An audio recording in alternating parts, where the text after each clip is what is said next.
اعوذ باللہ من الشیطان الرجیم بسم اللہ الرحمن الرحیم پارہ نمبر 24 آج ہم شروع کرنے جا رہے ہیں۔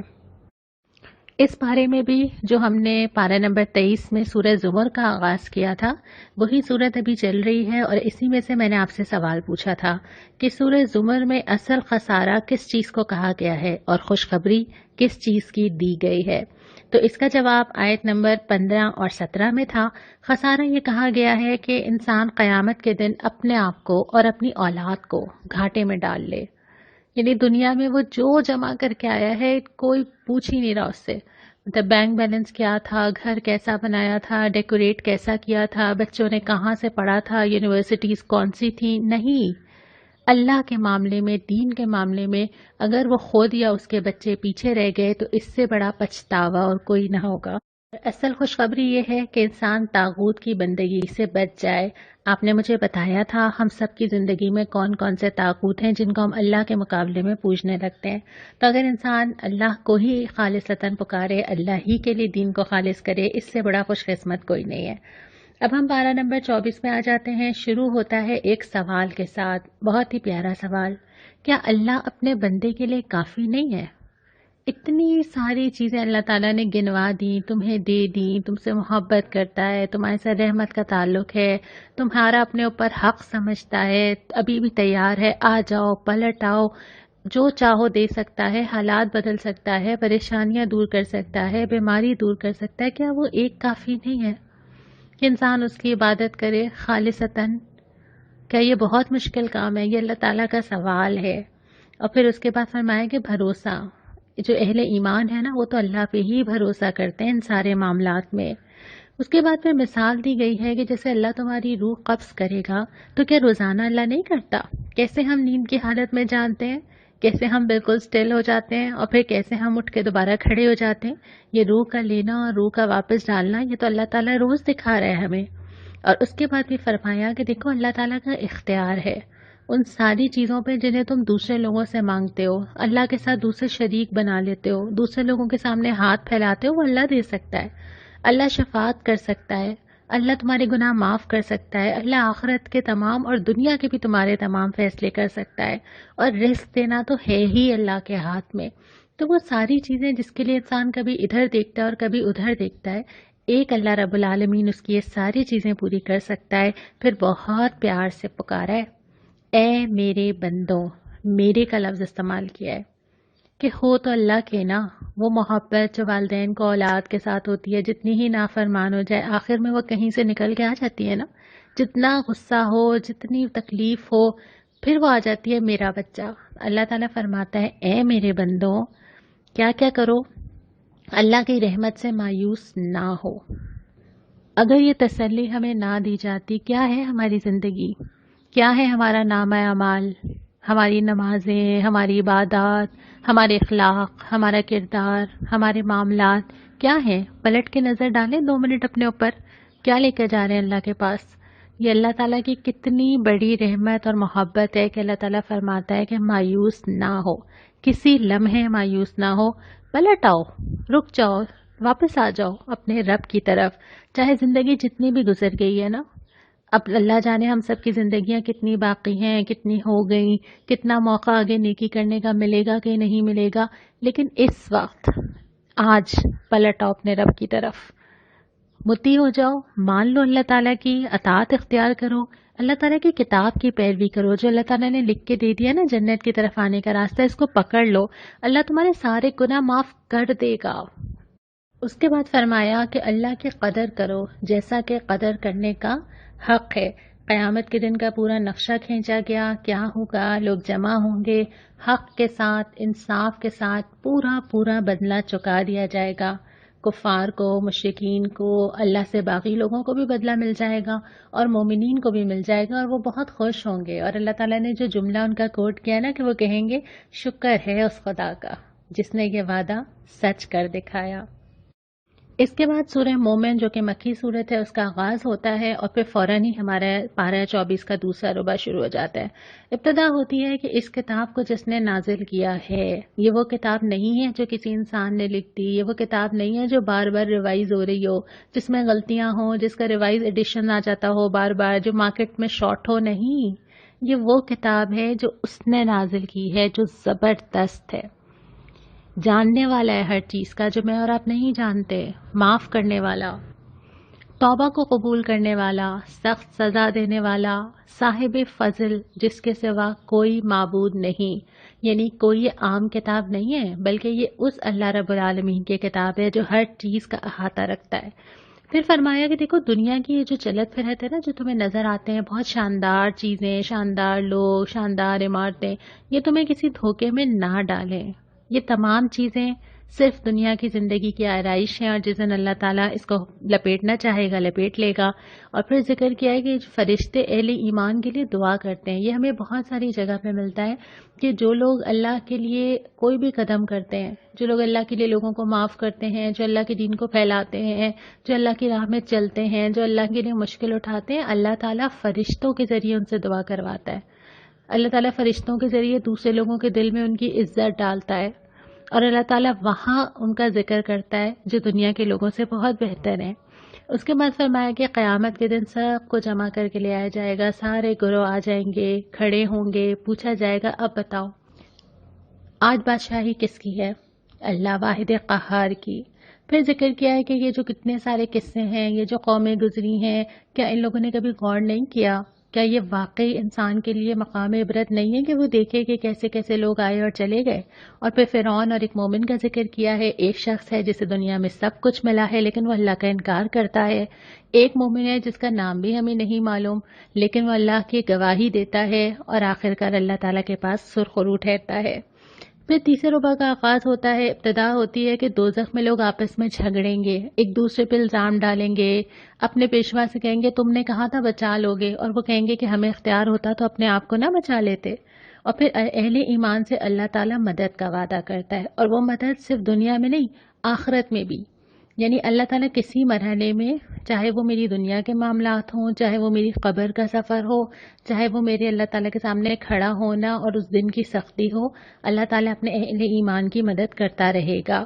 پھر اگلے کچھ آیات میں کرنے کے کام گنوائے گئے ہیں کہ تمہیں کرنا کیا چاہیے۔ صبر، بہت دفعہ ہم نے پڑھا، اپنے قصور کی معافی چاہو، یہ ہم سب کی ضرورت ہے۔ روزانہ ارادہ باندھتے ہیں، توڑ دیتے ہیں، قدم آگے رکھتے ہیں، پیچھے آ جاتے ہیں، پھر گناہ ہوتا ہے، پھر سوچتے ہیں ہم نہیں کریں گے، اور اگر اللہ یہ نہ لگتا تو پھر ہمارے ساتھ کیا ہوتا۔ پھر یہ کہ صبح شام اپنے رب کی حمد اور تسبیح کرو، اللہ کی پناہ مانگو۔ اللہ کی پناہ مانگنا بہت ضروری ہے کیونکہ جس دور میں ہم ہیں صبح شام فتنے ہیں، پھر ہمارے ساتھ شیطان بھی ہے، پھر ہمارے ساتھ ہمارا اپنا نفس بھی ہے، پھر اور بہت سارے لوگ بھی ہیں جو گمراہ کرتے ہیں، پھر دنیا کی مشغولیات بھی ہیں۔ تو اللہ تعالیٰ سے مانگا جائے کہ اللہ مجھے اپنی حفاظت میں لے لیجئے۔ اس کے بعد فرمائے کہ تم مجھے پکارو نا، میں تمہاری دعائیں قبول کروں گا۔ جو چاہیے، مدد کی ضرورت ہے، اگر دین کے راستے پہ بھی چلنا ہے تو پہلے اللہ کے سامنے کھڑے ہو جائیے کہ اللہ تعالیٰ آپ نے مدد کرنی ہے میری، میں نے قدم رکھنا ہے اور آپ نے مجھے تھام لینا ہے۔ قرآن پڑھنا ہے تو اللہ سے مانگیے اللہ آپ نے سمجھانا ہے، گھر کی کوئی ضرورت ہے، کوئی بیماری ہے، کوئی پریشانی ہے، بس جیسے ایک لاڈلا بچہ ماں کے پیچھے پڑ جاتا ہے نا کہ آپ نے دینا ہے، ایسے اللہ تعالیٰ سے اس ناز کے ساتھ مانگیے، یقین کیجئے اللہ تعالیٰ رد نہیں کرتا۔ اس کے بعد فرمایا وہ اللہ ہی تو ہے جس نے تمہیں یہ ساری چیزیں دیں جن جن نشانیوں کا یہاں پہ ذکر ہے، اور پھر سوال کیا کہ کس کس نشانی کا انکار کرو گے؟ اپنے وجود کا انکار کرو گے، اپنے کھانے کا، اپنے ملنے والے رزق کا، جس زمین میں ٹھہرے ہوئے ہو اس کا، جس موسم میں تم زندہ ہو اس کا، کس کس چیز کا انکار کرو گے؟ اس کے بعد پھر یہ صورت یہاں مکمل ہوتی ہے اور چوتھا ربع شروع ہوتا ہے اور سورہ حامیم سجدہ شروع ہو جاتی ہے۔ سورہ حامیم سجدہ میں سب سے پہلے ابتدا ہوتی ہے کہ قرآن کا مقصد نزول، یہ جو اللہ تعالیٰ نے کتاب نازل کی ہے یہ کس لیے آئی تھی؟ کیا یہ اس لیے آئی تھی کہ میرے گھر میں ایک اوپر ریک ہوگا، اس کے اوپر اس کا نسخہ ہوگا، اور وہ نسخہ بھی وہ ہوگا جو کبھی میری نانی یا دادی نے لیا ہوگا، اور اس کے بعد اس کے اوپر گوٹے کا ایک کور چڑھا ہوا ہوگا، اور میں اس کو جب اٹھاؤں گی تو پھر پہلے میں اس کے اوپر سے خدا نخواستہ مٹی جھاڑوں گی؟ یہ کتاب اس لیے نہیں آئی تھی، میں نے پہلے بھی یہ بات کی تھی نا کہ یہ تو میرا مینول ہے جس کو میری سائڈ ٹیبل پہ ہر وقت ہونا چاہیے. تو یہ کتاب اللہ تعالیٰ نے بھیجی کیوں تھی؟ علم رکھنے والوں کے لیے تھی، بشارت تھی کہ لوگ اس سے خوشخبری نہیں، لوگوں کو پتہ چلے کہ کیا کیا فائدے اٹھا سکتے ہیں وہ دنیا اور آخرت میں. ان کو ڈرائے، خبردار کرے کہ دیکھو یہ غلطی نہ کرو، اپنے آپ کو نقصان پہنچاؤ گے. اور اس کے بعد ذکر کیا کہ لوگ اس سے روگردانی کر دیتے ہیں، اس کو توجہ ہی نہیں دیتے. اور اللہ نہ کرے کہ ہم ایسا کریں، لیکن جتنی توجہ ہم نے اس رمضان میں اس کتاب کو دی ہے، الحمدللہ آج ہم 24ویں سپارے کے اوپر آ گئے. کیا ہم عام دنوں میں دے پاتے ہیں؟ کیا رمضان گزرنے کے بعد پورا سال یہ کتاب انتظار نہیں کرتی کہ مجھے وقت ملے گا تو میں اس کتاب کو کھولوں گی؟ اور اس کے بعد فرمایا کہ اللہ تعالیٰ اس کائنات کو وجود میں لایا، کیسے اللہ تعالیٰ نے اس کی تشکیل دی، ایک ایک چیز کو بنایا، اور پھر خبردار بھی کیا کہ دیکھو یہ عذاب جو ہے نا یہ اچانک آ سکتے ہیں، جیسے عاد پر آیا، جیسے سمود پر آیا. بلکہ ہم دور کیوں جائیں، ہمارے اپنے ملک میں وہ زلزلہ یاد کیجئے. اس کے بعد ایک بہت ڈرانے والی آیت آتی ہے، پہلے بھی آئی تھی، کہ قیامت کے دن جسم گواہی دے گا، یعنی زبانیں نہیں بول سکیں گی، اپنا مقدمہ لڑ نہیں سکیں گے، بہت سارے ریزنز دے کے اپنے آپ کو بری کروانے کی کوشش نہیں کر سکیں گے. کان بولیں گے، آنکھیں بولیں گی، کھالیں بولیں گی. کھال انسان حیران ہو کے اپنی کھال کو دیکھ کے بولے گا کہ تمہیں کیا ہوا، اور وہ کہے گی کہ اللہ نے گویائی دے دی مجھے. اور پھر جسم خود ہی گواہی دینا شروع ہو جائے گا، تو پھر انسان کیا کہے گا اور کیا بات پیش کرے گا. اس کے بعد ایک بہت ہی پیاری آیت، وہ یہ کہ جن لوگوں نے کہا کہ اللہ ہمارا رب ہے اور اس پر ثابت قدم رہے. پہلا ٹکڑا تو آسان ہے، سب نے کہا ہے، ہم بھی کہتے ہیں نا اللہ ہمارا رب ہے. دوسرا تھوڑا مشکل ہے کہ اس پر ثابت قدم رہے، اس پر جمے رہے، اس سے پیچھے نہیں ہٹے. زندگی کے کسی معاملے میں یہ مشکل ہے، لیکن جو لوگ اس کا ارادہ کرتے ہیں، جو لوگ اس راہ پہ استقامت سے چلتے ہیں، کیا کیا وعدہ کیا کہ فرشتے آتے ہیں ان کے اوپر، فرشتے تسلی دیتے ہیں، سکینت نازل کرتے ہیں، دل کے اندر محسوس ہوتا ہے، تسلی دیتے ہیں کہ پریشان نہ ہو، جنت کی بشارت دیتے ہیں، ہم تمہارا ساتھ دیں گے، اور تم اللہ تعالیٰ سے جو مانگو گے روز قیامت تمہیں دیا جائے گا. جس چیز کی تمنا کرو گے وہ تمہاری ہوگی.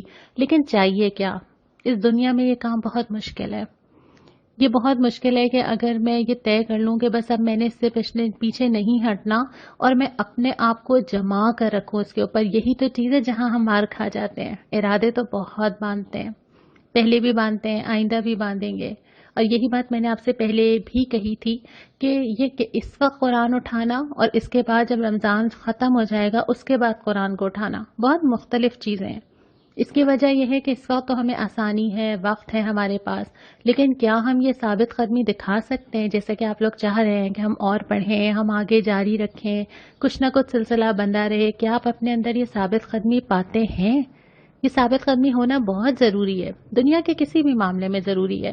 آپ کہیں پہ بھی کوئی کمٹمنٹ کرتے ہیں، آپ اگر شادی ہو کے کسی گھر جاتے ہیں تو آپ ثابت قدمی سے ہی اپنا گھر بنا پاتے ہیں. آپ کسی یونیورسٹی میں ایڈمیشن لیتے ہیں تو آپ کی ثابت قدمی ہی ہوتی ہے جو ہر طرح کے حالات میں، ہر طرح کے پرابلمز میں، اسائنمنٹس میں، ہر چیز میں آپ نکل جاتے ہیں اور اتنے سال گزار کی ڈگری لے لیتے ہیں. یہ ثابت قدمی ہوتی ہے. آپ کسی بچے کا ایڈمیشن کرواتے ہیں اور آپ اس کے لیے روزانہ صبح اٹھتے ہیں، صبح اٹھتے ہیں، چاہے 6 بجے بھیجنا پڑے، اس کو وین میں بٹھا دیتے ہیں. یہ آپ کی ثابت قدمی ہوتی ہے کہ آپ نے یہ کام طے کیا ہوتا ہے اور آپ کر کے رہتے ہیں. کسی پروفیشنل ایجوکیشن میں جاتے ہیں، میڈیکل میں جاتے ہیں، انجینئرنگ میں جاتے ہیں، کئی سال لگا دیتے ہیں، دن اور رات کا فرق مٹا دیتے ہیں. یہ آپ کی ثابت قدمی ہے کیونکہ آپ نے طے کیا ہے. تو یہی ثابت قدمی اللہ تعالیٰ کو بھی تو چاہیے نا، جو ان سارے معاملات میں ہے، کہ جب انسان یہ طے کرے کہ اچھا اب میں نے علم حاصل کرنا ہے، اب میں نے قرآن و حدیث اور سیرت کو پڑھنا ہے، تو پھر وہ ثابت قدمی چاہیے کہ ایسا نہ ہو کہ آج بہت زیادہ اور کل بالکل نہیں، بلکہ ایک تسلسل اور استقامت کے ساتھ انسان عمل کرنے والا ہو. اور اس کے علاوہ بھی چاہے وہ عبادات ہوں، چاہے وہ قرآن کا پڑھنا ہو، تمام چیزوں میں اللہ تعالیٰ کو ثابت قدمی بہت پسند ہے، کیونکہ یہ راستہ آسان نہیں ہے. اس راستے میں مشکلات بھی آتی ہیں، بہت ساری چیزیں اپنے اندر مشغول کرنے والی، دھیان بٹانے والی، اپنی طرف کھینچنے والی، سب کچھ آتی ہیں. تو اس میں تو انسان کو ان ساری چیزوں کے درمیان سے اپنا راستہ نکالنا ہوتا ہے نا، تمام مشکلات سے گزرنا ہوتا ہے، تمام آزمائشوں سے پورا اترنا ہوتا ہے. اللہ تعالیٰ دل میں اطمینان نازل کرتا ہے. یہ آزمائی بھی بات ہے اور یہ آپ نے بھی آزمائی ہوگی. تو تہیہ کرتے ہیں انشاءاللہ تعالیٰ